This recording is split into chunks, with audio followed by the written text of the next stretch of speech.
Ada kondisi yang negatif, yaitu kondisi orang yang hidup tanpa makna. Ini kondisi patologis namanya. Ada masalah dalam jiwa seseorang yang hidup tanpa makna. Ada beberapa situasi yang indikasinya ke sana. Yang pertama adalah gangguan namanya neurosis nugenik. Ini mungkin kita pernah ketemu orang yang seperti ini. Orang yang merasa hampa, merasa bosan, putus asa, dia mengeluh terus. Dia susah disuruh inisiatif, tidak semangat hidupnya, menganggap hidupnya ini tidak ada artinya lagi. Dia cuek dengan apa yang ada yang terjadi sekelilingnya. Jadi ini patologi. Ada problem dengan jiwanya. Kalau teman-teman ketemu dengan orang-orang dengan gangguan neurosis nugenik ini, ya kalau mampu bisa melakukan semacam logoterapi. Pelan-pelan kita tuntun dia untuk menemukan makna hidup, untuk menemukan arti penting hidupnya. Mungkin dari kreativitasnya, atau dari pengalamannya, dari kebebasan bersikapnya, dari kemandiriannya, dari ciri khas individunya, atau dari tradisi di sekeliling dia, atau orientasi ke depan, self-transcendennya. Karena ini problem tanpa makna. Kasihan orang seperti ini, lama-lama dia jadi tidak ingin hidup lagi, karena dia menganggap hidup itu tidak ada artinya. Hidup ini hampa, dia putus asa.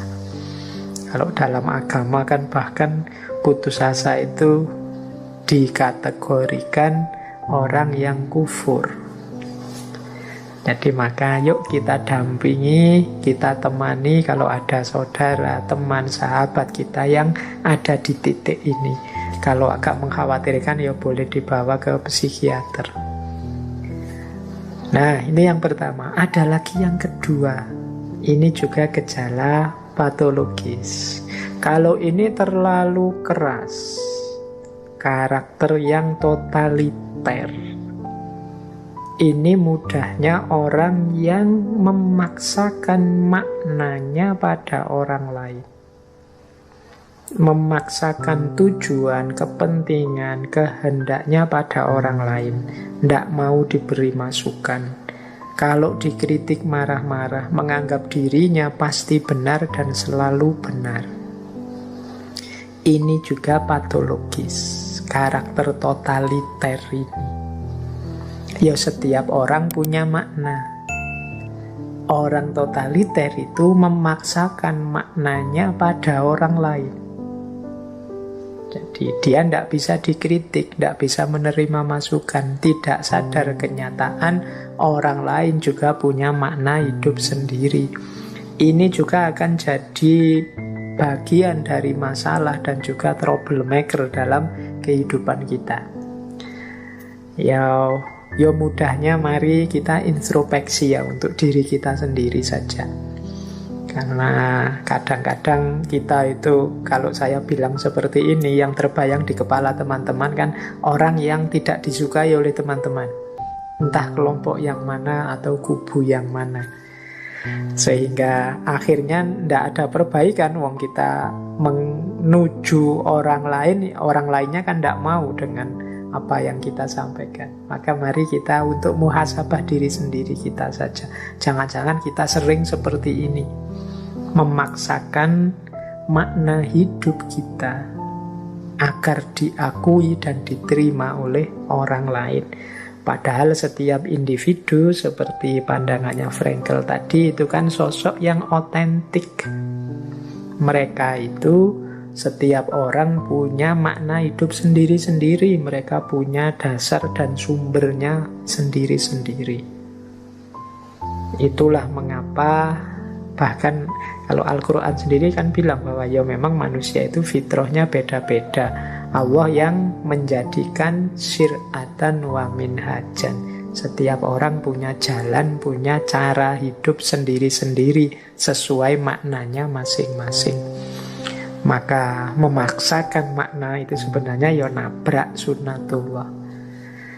Boleh kita menyampaikan yang benar menurut saya ini loh, makna yang cocok dalam hidup ini, yang pas ini. Tapi jangan memaksakan makna pada orang lain. Orang lain punya penghayatan dan perspektif sendiri terhadap kehidupan. Maka kalau keinginan agar orang mengikuti makna kita itu mengeras, menguat, sampai memaksakan keinginan kita pada yang lain, ya jadinya karakter totaliter. Oke, kemudian ada karakter konformis. Kalau ini kebalikannya, totaliter. Karakter konformis ini orang mirip dengan dulu waktu kita membahas people pleaser. Orang yang tunduk saja, ikut saja pada lingkungan dan orang lain di sekitarnya, tidak peduli aspirasinya sendiri, tidak peduli kepentingannya sendiri, tidak peduli pemikirannya sendiri. Dia abai terhadap dirinya sendiri, mengorbankan dirinya. Ini karakter yang konformis. Kebalikannya totaliter tadi. Dia justru tidak punya jati diri, tidak punya makna hidup. Kemudian dia hanya ikut saja orang lain, ikut saja lingkungan. Dia menafikan aspirasinya sendiri, kepentingannya sendiri, pemikirannya sendiri. Jadi ada 3 kondisi patologis yang berlawanan dengan kondisi eksistensial penuh makna yang kita bahas sejak awal tadi. Yang pertama, orang yang sama sekali tidak punya makna, sehingga dia merasa hidupnya hampa, bosan, putus asa, tiada arti. Yang kedua, seorang yang totaliter yang merasa maknanya adalah satu-satunya, pasti benar dan tidak bisa dikritik, memaksakan makna pada yang lain. Yang satunya kebalikannya, dia ikut saja makna orang lain, ikut saja lingkungan sekelilingnya, dan mengabaikan kepentingannya sendiri, aspirasinya sendiri. Semoga teman-teman tidak ada yang satu di antara 3 ini, apalagi 3-3-nya atau 2 di antaranya ya. Semoga hidup kita adalah hidup yang penuh makna. Disitulah kita eksis sebagai manusia.